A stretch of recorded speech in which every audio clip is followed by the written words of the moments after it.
Hello and welcome to the School of HighTide podcast, HighTide's inaugural podcast series supported by Nick Hern Books. My name's Naomi Soneye-Thomas and I'm an emerging writer, producer and host of this podcast. Each week in this series, I'll be joined by a guest theatre practitioner who led a session for the School of HighTide workshop programme, exploring themes and provocations for tooling up artists to create work out of the extraordinary times we're living in right now. The School of HighTide workshop programme was set up for emerging artists of colour, such as myself, and we hope this podcast series will reach and inspire all writers considering making work post-pandemic, providing motivation and inspiration. And I don't know about you, but definitely something that I've felt I've needed over the last year. We're going to be hearing from award-winning writers, groundbreaking directors, community facilitators and all-round inspiring artists who will give us an insight into developing your practice and creating work that responds to the world around us. Joining our conversation will be Suba, HighTide Artistic Director, and Chris Sonnex, Associate Artist and Curator of the School of HighTide programme. They'll be delving deeper into the creative processes of our guests and what inspires them as artists. This week, we spoke to Debbie Hannan about researching a new play idea. And if you don't know who Debbie Hannan is, she's an amazing director from Scotland whose previous work includes Parlour at the Royal Court Theatre, Overflow at the Bush and Little Miss Burden at the Bunker. Since speaking to Debbie, I've felt a lot more inspired. I've followed lots of the advice that she gave in the session, which you're about to hear now. And I found that ideas have been flowing so much more naturally. There's like a layer of pressure that's just definitely been removed. And for anyone out there who may be feeling a little bit overwhelmed with trying to think creatively and find that next idea, I really hope that you'll be able to remove that pressure and start working towards the story or the play idea that you really want to tell.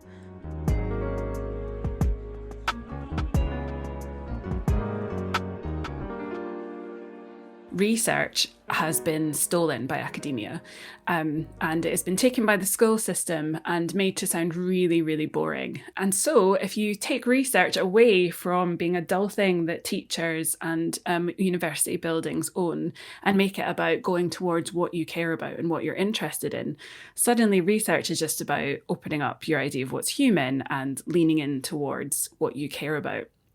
And the big thing for me is that everything is for you. There's no art gallery that isn't yours. There's no book that you can't pick up. There's no bit of culture that's ring-fenced away from you. You should break down through all those doors that are arbitrarily set up. And what's already yours is also valid too. So maybe you don't want to go to some like really poncy art gallery because you are massively inspired by music videos, and that is massively valid too. And that is also research. It just doesn't get the status of that title very often. So my provocation is take back research, own it, and remember that what you bring to the research pile is valid too. Be it music videos, podcasts, sci-fi, football, lots of uncool, unacademic, or sometimes just incredibly cool things that theatre doesn't seem to let in through its doors. Wow, I love that. I feel like I always get a little bit scared of research. So just having that idea that if there's something that I actually enjoy, then I can gravitate towards that and there's no issue and it's not cheating. If I'm like, I just want to sit here and watch MTV Base for a little while and I'm going to get into it. I mean, into yourself, looking at your interests, like literally going through like what you care about, answering questions about what matters to you, what's happened in your history, what are you an expert on that no one else is an expert on. That is research too. Like excavating who you are is gonna turn out, I would like conjecture like a lot more plays that you actually finish and care about than doing some kind of like box ticking trawl through books, you know? Yeah. As a playwright at the moment, I found it quite tough to think creatively. Yeah. And it feels like just sitting there in your room trying to write an amazing play at the moment is really tough. Yeah. You're trying to throw all this creative energy out and you're not really receiving anything back. So how do you think playwrights can use it to generate new ideas and to get out of this sort of creative funk that a lot of us are in right now? Yeah, I mean, first off, I would say, like, don't try and write an amazing play. Like, that is so hard. I would be like, try and write any play. Because you can make it amazing as you rewrite. But that I mean, genuinely, that first layer of pressure, take it off. And research is really good for that because it isn't asking you to, like, that voice in your brain that's like, this is not final draft brilliance, can just like shut up for 5 minutes because you're doing a bit of research. And it's such a valid part of it, like the mulling and the researching and stuff. And I think you've totally named it. Like you have to kind of like have a stimulus. Like stimulus is at the heart of getting us interested and getting us creative. And we've had our stimulus removed from being in the one room all day. And I think it's just about going actually like where we used to leave the house and experience things and pick up like elements of things that we could take an interest in. Now we're going to have to be like much more active and organized about it. And so for me, that's just about, again, expanding your idea of what research looks like. So yeah, there's the obvious start of like newspaper article vibes, or like, Googling an article on something. There's all that. But I would say like make a playlist. If you've got a play that you say you've got a headline idea for, make a playlist of like 10 tracks that relate to it and work out what it is that's the thing that goes through them. The other thing you can do is, like we're doing now, actually, you can organize interviews with people, because we're seriously missing human beings right now. I am anyway. And right now people are up for talking, and we have the technology that you can interview anybody. And I'd say probably otherwise you're going to want to actively dive into things like imagery and YouTube. So I always use visual artists like Nan Goldin or Carrie Mae Weems or Francis Bacon. It's that thing of like find an artwork that relates and see what you can take from it. Maybe it's like Francis Bacon's paintings are often split into thirds.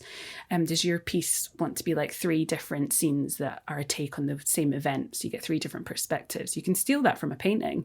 Or Carrie Mae Weems has these beautiful range of photographs where she sat at a table, and it's like this intense portrait of domestic dynamics. It seemed really small because they're around the home table, but they're actually huge. The stakes are huge. Even that can be a prompt for a scene. And get onto YouTube and watch some human beings. These are all things that right now, I think I certainly am just doing them without thinking. Like I'm just scrolling through Twitter, learning terrible things about the world. But in fact, if you make it conscious, and if you're like, okay, I'm assigning this 20 minutes, literally only 20 minutes, which we all have, we can choose to have that. And I'm going to research something by going, looking up imagery related to it, looking up a video. I'm going to dive in deep to an article. I'm going to work out 3 people that I want to interview related to it. Like by the end of that 20 minutes, you're going to come away with new stimulus for something. That is all external as well. Like back to the other thing I said, which is to like go into your like internal truth. The other thing of feeling disconnected from the world right now is that you feel disconnected from yourself as well, because you're like, who am I? Like, I don't have any like relationships or tastes, it's like a bit of a strange creative crisis point, but like you absolutely do. And just coming back to like what you're interested in, like I bet, Naomi, if I was like, tell me 3 things that you like give a shit about, you know what I mean? Like we could talk for like another hour or something about those 3 things, because they are there. They're just a bit deadened and a bit hidden right now. And it's about like giving due respect to yourself. Like you absolutely are, you've chosen to be a writer. You've leaned into that. You've made that brave step, like step 1. So now, like, what do you care about? Because it is in there, and it's a muscle as well. If you do it every day, 3 things that you like care about, 3 things you're interested in, 3 things that you spotted that only you would see in your way. After like 20 days, you'll be back to spotting things that interest you and turning them into ideas. I might try that actually.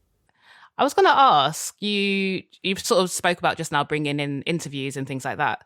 I remember in the class you spoke about this being different to journalistic interviews. This isn't a Guardian article. You're looking for character. You're looking for the world. You mentioned looking at how people speak. So how do I choose who is the right person to interview? And what exactly am I looking for when I'm interviewing them? So I would go first off just with your gut. Get obvious to start with, and you can find those gemstones later. And in terms of what you're looking for, so a journalist has to get, like, broadly speaking as the child of a journalist, you have to get like the words so that you can quote them. That is so different for our practice. Like we can get the feeling of someone, we can get the way that they use language, the way that they use metaphor, turns of phrases that they use. We can get like their motivation, like why they are who they are. I worked with a writer who's interviewing people in the far right in England, and yeah, I remember her speaking about how revealing that was, because she understood like the fear that was at the heart of everything really vicious and awful that they do. And she wouldn't have got there without spending like a couple of hours speaking to this woman who, didn't speak coherently at all about her politics. But that was the point. She spoke in this mad roundabout circling way, which then led to a play we did together, because she realised that language was kind of failing when she spoke. So even that's a reveal. That's that way of speaking to, like that way she spoke about her politics revealed like the truth in the heart of her. And I think all of that adds up to being like, what you're searching for is emotional truth. And that comes through behaviour and specificity.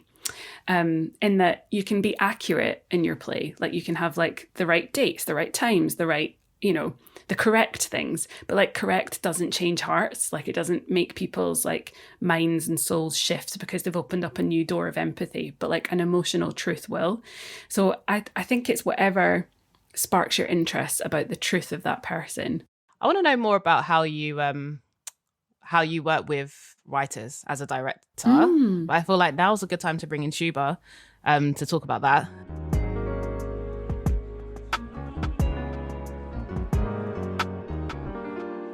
Hi, Suba.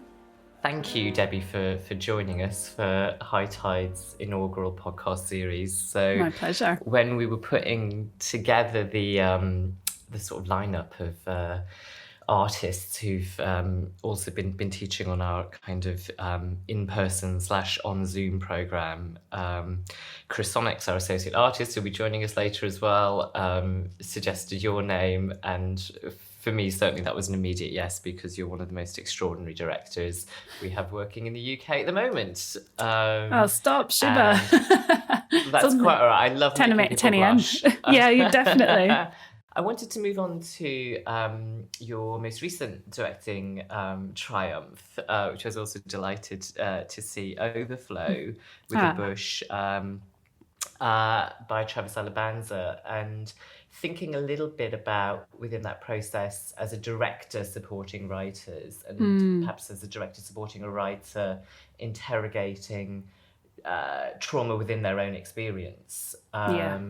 How that process may have worked for you, and I guess something around what dramaturgical, pastoral care a director may give, and what a writer could expect, almost in a way. What might best practice be for a director supporting a writer diving into such material?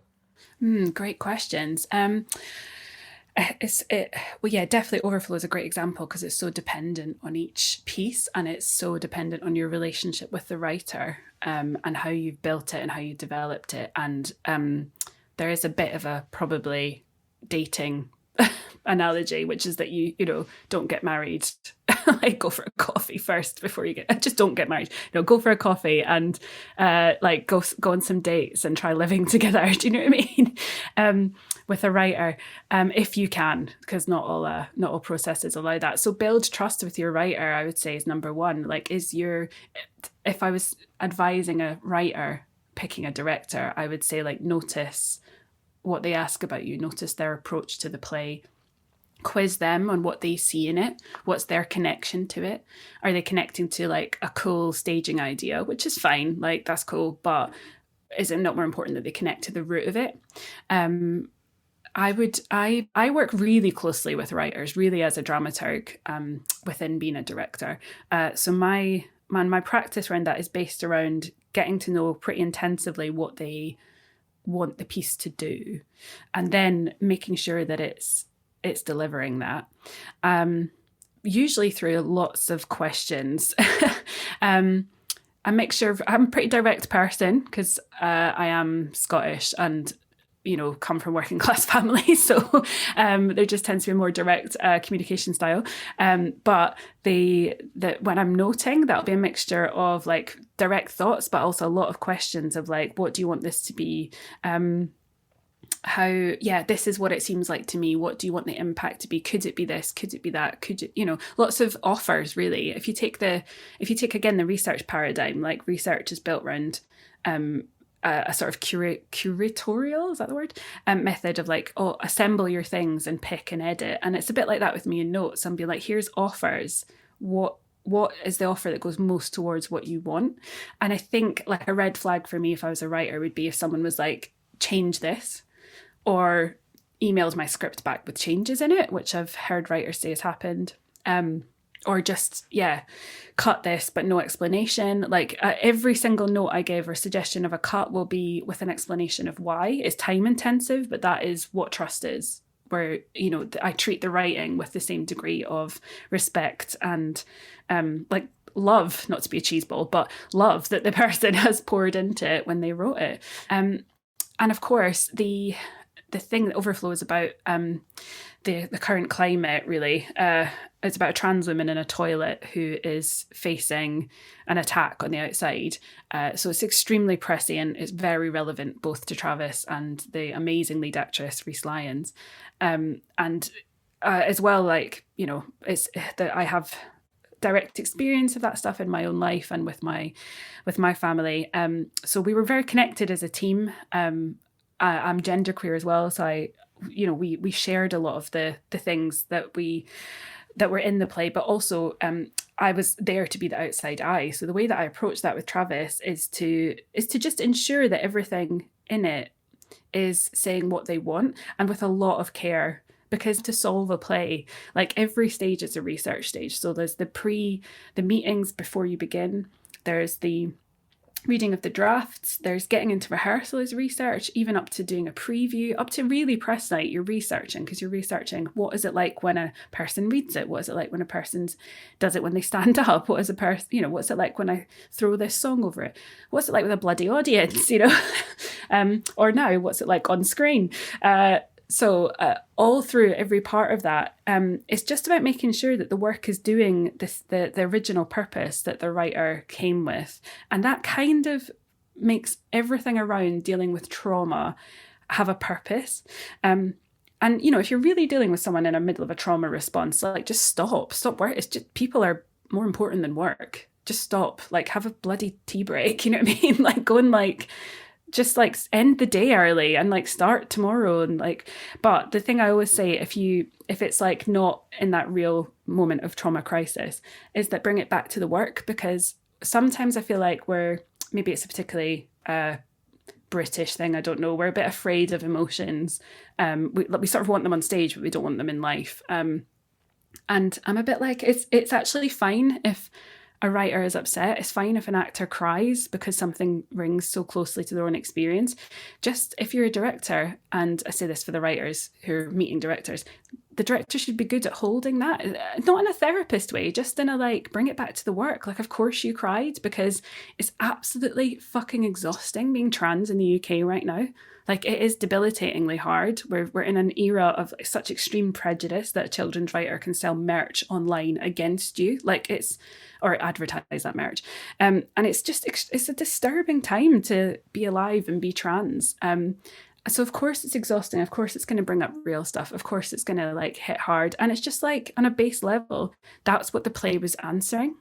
So no matter what came up in rehearsal or what came up in the dramaturgy of it, I kept coming back to what is this play speaking to? Because the pain and the trauma that exists in the real life was being put in that play to make sure that, you know, in the hope that audiences, cis audiences, would see things anew, and trans audiences would feel seen and would feel articulated. And any moment of pain or trauma in life got turned into something useful in the play. And I think that if once you've got that approach, that's what you want your director to be working like. You don't want them draining you. You don't want them, you know, taking the sort of juice of your suffering, because then we get into a weird trauma porn thing. But you want them to go, how can this go into the play in a way that creates empathy, that creates an audience impact that we want? There's that very interesting thing that you touched on, which is about the way in which the writer, the director, the theatre maker uses research, or through research can enliven and make human and make accessible things that might feel very cryptic or very inaccessible. So how do we, you know, create plays that wake people up to some of the political realities that we're walking through and working through. Because actually, as you say, some of the presentation of that, the information, the boringness of some of that. And there's something really fascinating about how the theatre writer especially can zone in on what makes the political into the human, into a lived experience, into a fantastic story, in a sense. It's one of the things that I always look out for whenever I read the newspaper, because there are, you encounter sometimes human stories that are on the intersection of so many political moments or an image. It's always struck by when we looked last year back at the Black Lives Matter protest in the UK, the black guy carrying that wounded white guy out of the crowd outside of Waterloo Station. And that image so pulled together so many themes, ideas, resonances, and made them accessible. And I think that's sometimes what we're doing as playmakers when we look at political or historical content or what's in the news. What is the emotive human way in to a larger question?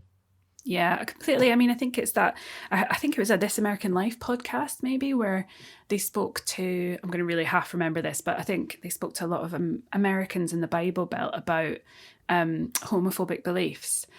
And they sort of did an experiment where it was like, give them some information about why you shouldn't be homophobic, which does sound really dry, even to me, like a very queer person.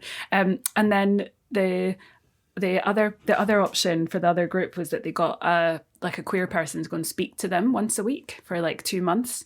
And by the end, obviously, the ones that meant the human shifted, because that is how we shift. Like it's very hard to deny someone's humanity when you see them and you hear their story out loud. And that's exactly what Overflow did. That could have been a brilliant Guardian column. And in fact, Travis has written about trans politics in exceptional ways across essays and articles. So like seek out their work for sure. But this landed so hugely because it became a personal story about one woman's friendship with her best mate and how she's actually like a really crap ally and hadn't been standing up for her. And that's it. It's about, what do you care about with your friends, and are you going to be loud when it matters? And when it's someone called Rosie and her mate, then we can relate to it in a totally different way from like a well-meaning but slightly earnest article, Also love that moment in rehearsal where it's quite late, it's usually in previews, and so much of it is locked down because you've got like a set and actual humans, you have to walk around it, but there's this moment where you suddenly like rediscover like 5 or 6 pockets of possibility within the play, and I always wish I could get there quicker. Like I'm always like, oh God, I want to see that next draft, and it just can't happen until it happens. And suddenly you're like, oh, that section, the tone's wrong. I need to shift it. And actually, there might be a rewrite. There might be bits added, taken away, scene order swapped, because suddenly that moment has come back again where there's a flourishing and a possibility. So it's such a mad roller coaster, really, isn't it? It is, and there's that thing when, for me, and again, I absolutely agree with you, I wish I could get there sooner, but often it's not until you're in that first preview and breathing with an audience and experiencing the rhythm and the tempo of the play when there is a room full of people, and dear God, let's soon have rooms full of people again watching plays. Breathing in that way, and that's when you know you're gonna go, oh no, hang on. That information lands differently in this context. And I'm sure, if you're Trevor Nunn or whatever, you can predict all of that in the rehearsal room or at the first read through. But for me, certainly, it's always been about, the processes in which come out of the first preview, like, right, we need 3 new scenes. Yeah. Or come out of the first preview, like, that entire section, we're moving to the first half. Yes. Which is also by way of saying actors for a new writing process. Oh my God, yeah. Be on your A game, because you have to roll with it. Yeah. Even at that stage, it's fraught. That's what I'd say to like all the emerging writers if you're listening to this. Like my big thing, you're just putting me beautifully back in that place on third preview where you move a scene. But it's to hold your nerve. And that's from like day one. So like the first word you write to press night, like hold your nerve. Because I can't strongly just say enough that like that is what will get you through, is that knowing that you have the right to have those words on stage and be said, and that a lot of things will chip away at that and potentially take away from that. And Overflow, for instance, we as a team were like, as in me, Travis and Reese, were like, we will not make this for a cis audience. So a lot of times we pulled each other, all three of us, back from decisions that would have been making the play more palatable to cis audiences. And it's not that it doesn't connect to a cis audience. Of course it does. It's actively speaking to that. But there's just something really brilliant about, like, you know, the lead actress saying to the writer, like, let's hold our nerve with these words. And, you know, as a three of us bolstering against that moment where you wobble, because actually it's such a, like, yeah, different sets of eyes get on it, and it changes it in brilliant ways. But also there's that bit of you that goes, okay, stick to the spine of what we started. It's so hard.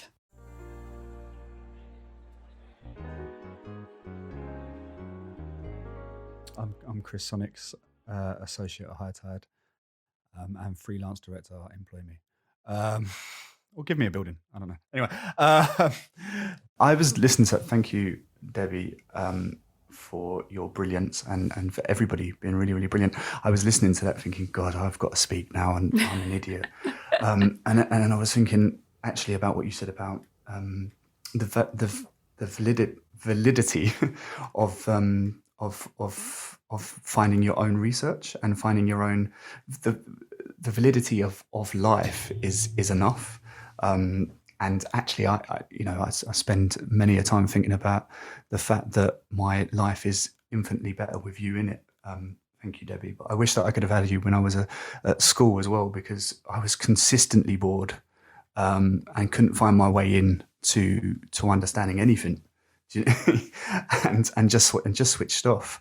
But what I was obsessed with was music. And art in general, but music as a much easier way of diving into what art was. Theatre, when I was younger, felt a little bit like research because of the way that the hierarchical nature of it felt. Do you know? Like, this is high art, and everything else isn't valid, or this is high research and everything else isn't valid. But yeah, so music for me has always been a thing where I can really understand a person, and I also quite like art as a sort of dialogue, really, and something that we can share with each other. So I used to do this quite a lot with my stepdad in my young teenage years when I wasn't quite sure of myself. Is that he would give me an album that I would listen to, and then I would go and find an album and give him an album, and it would be, and it sort of, it really did, I've learned a lot about loads of things, politics, racism, history, all of those things through just maybe the first couple of bars of a song,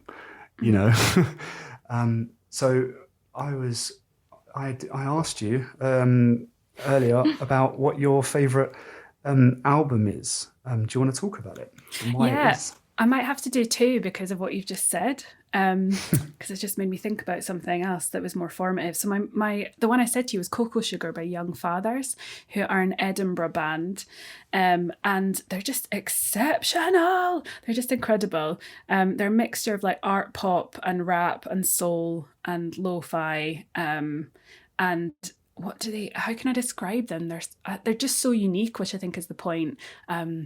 And they have Scottish accents when they speak, which just takes me home in a beautiful way. I think they're stunning because they connect me emotionally in a way that other bands don't. There's a depth and a melancholy there. And again, like that doesn't sound like research that you should bring to, a highfalutin rehearsal room, but it absolutely is. Like what in the tone and the like timbre of their music does that to me. I think it's the fact that there's three of them with really different voices. I think it's that they sound like that 3 a.m. spilling out of an Edinburgh club where it's way too cold and the music's still going on behind you, and you've like flirted with someone beautiful all night, but now you're sad because it's kind of done, you know. That moment in itself could be, that's not a thing I've seen on stage, like that particular moment. And it's like, I want to see those things on stages. I want to see them written. So I think they're just stunning to me, and they're a way to research like where I'm at and how I'm feeling, rather than sort of get too cerebral and intellectual. They're deeply visceral. And one of them that came to see a show I directed called The Panopticon, and he loved it, and that was probably the peak of my career. I love that album there. The longest track is 4 minutes, right? And the shortest is like, I don't know, a minute and a half or something. But it can make you feel all of those things in that amount of time. Oh my God, it's stunning. It's like a portrait of loneliness. Like, it's just amazing. The other one, from what you just said about like your stepdad when you were younger, my like massive teenage band was the Manic Street Preachers, because they were Welsh, working class, sort of Celtic, incredibly political. You know, they had the sheer drama of the guitarist who went missing, which as a sort of tortured 15-year-old was really like vital to me. But also that my favorite album by them was The Holy Bible, which is this like really intense kind of like angular, like raging indie artwork, and they had a massive aesthetic tie through all of their visual imagery, right through to the songs. But I literally Googled every single political figure that they mentioned in it, which resulted in like, I remember handing in like some English homework, and it had all these like crap Wikipedia printouts of like Foucault and like Bakunin, who's like an anarchist philosopher. And I was like maybe 15 or 16 at a kind of like slightly rubbish Catholic school in Edinburgh. And the English teacher just been like, is this yours? And I was like, yeah, it is. But like, that was my way into that stuff, like Googling the lyrics of the Manic Street Preachers and the cultural references in The Simpsons brought me into more culture and philosophy than anything I did at school. It just feels so valid, doesn't it, that somebody says that to you, that, you know, it just makes you feel seen, I think. 100%. I think the person I was mentioned is Missy Elliott and Missy Elliott's music videos, but like there are definitely aesthetic links between like the sort of melancholy of young fathers and the sharp-edged, unafraid working class intellectualism of the Manic Street Preachers, like never too fucking scared to reference the fact that you are smarter and brighter and have read more than someone who went to a better, I'm doing air quotes, school than you, meets like the dance routines of Missy Elliott. You know, that stuff shows up in your shows, and it can show up on your page when you're writing, and it is as important, if not more, because it's more you than any sort of pseudo-intellectual book that you think you should read. I definitely think that if anybody wanted to get a vibe, if they haven't seen Debbie's work, is to listen to those 2 albums and watch the Missy Elliott videos, and you'd get pretty close. Yeah, and I'd like a massive dose of campness, and you're there. Bit of pantomime, and it's there.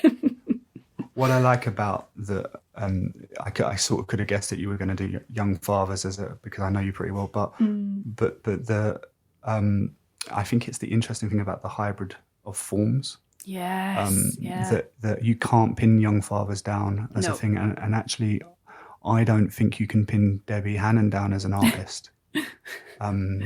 And I think that's a really, really beautiful thing, because you're serving a feeling, serving an ideology as well. Yeah, I mean, I find a lot of value in the inarticulatable, and the moments of flux and the moments of in-between stuff. I remember doing one of those god-awful job interview questions where it's like, describe yourself as an artist. And, I just sort of like melted because I didn't go to, a private school. They taught you how to do that. You know what I mean? I literally was like, what? You know, I'd only just realised as an artist, but the thing I sort of half garbled out, and I was about 21 at this point, but it still stands, was like, I love stuff that's in between stuff. Which isn't massively articulate, but is right. Like those moments of like the gaps and things, the sort of things where that you can't boil them down to a headline or a binary. There isn't a neat sentence for them. That all really sits with me. I love that bit in rehearsal where everything is in flux and it's all up in the air just before it lands, just before it finds the way to root it all and make it concrete. You know, like that's where I feel most comfortable, because I think that's truer. Like, it's so much truer. Like, Young Fathers is so true to how we feel and how we live because of that cross form, because of that in between. Because I sure as hell don't live a life where it's like nice, neat, articulatable sentences that are really simple and manageable. Do you know what I mean? I'm jealous of you if you do, but also it's a reason to make art, isn't it? When you sit in those in between spaces. Yeah, massively. I was thinking about what art I could talk to you about and what I should talk about with all the other podcast guests, but I consistently come back to music as a thing from an audience point of view, because some people struggle to read.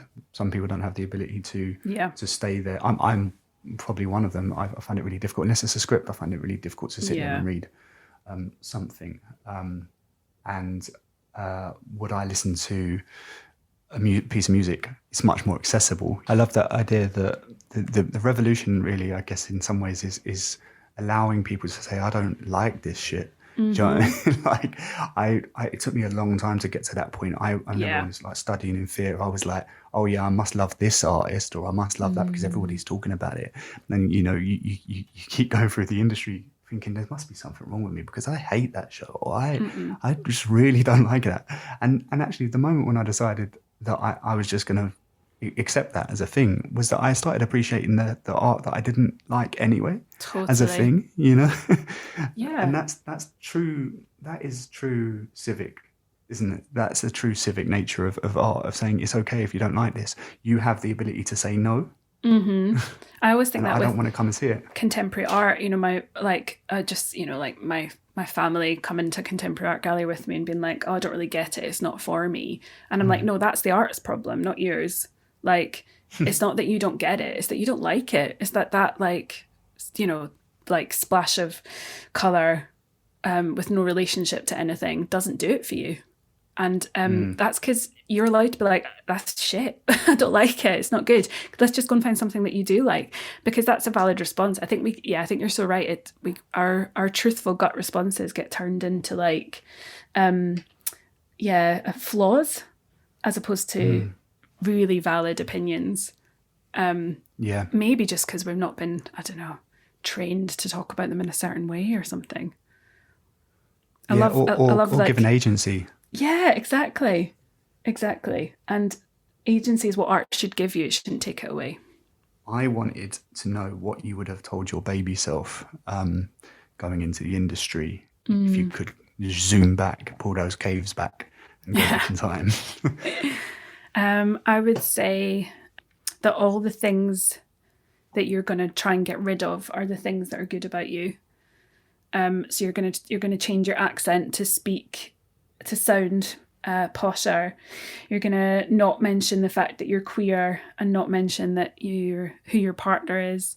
You're going to try and seem less clever than you are. You're not going to be as weird and wild as you really are because it's intimidating. That only 7% of people have gone to private school in the UK, not 90% as in the theatre industry. And that all those things that you're going to try and get rid of are going to be the absolute making of you, and that you can't rush any of it because you have to learn that the hard way by chipping away at it. And I'd also say that lots of people know stuff about things like cold emailing people to get jobs that you don't know, and that's because they almost always have a family member in the industry, or just like family who work in networks like that, even if it's not in the arts.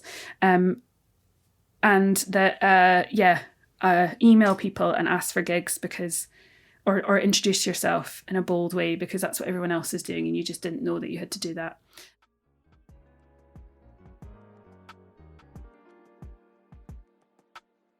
This podcast was produced by HighTide and supported by Nick Hern Books and Lansons. It was made possible with support from the Culture Recovery Fund. It was presented and produced by myself, Naomi Soneye-Thomas, and co-presented by Chris Sonnex and Suba. Chris Sonnex also worked as a co-creator on the podcast. It was edited by Callum Swingler and featured original artwork by Dragonfly Design. Links to references and resources discussed in this episode can also be found at www.hightide.org.uk, where you can also subscribe to HighTide's newsletter and donate to the theatre company. If you'd like to follow HighTide on Twitter, their handle is @_HighTide_. And don't forget, if you'd like to join in with the discussion in today's episode, you can do so on social media using the hashtag School of HighTide.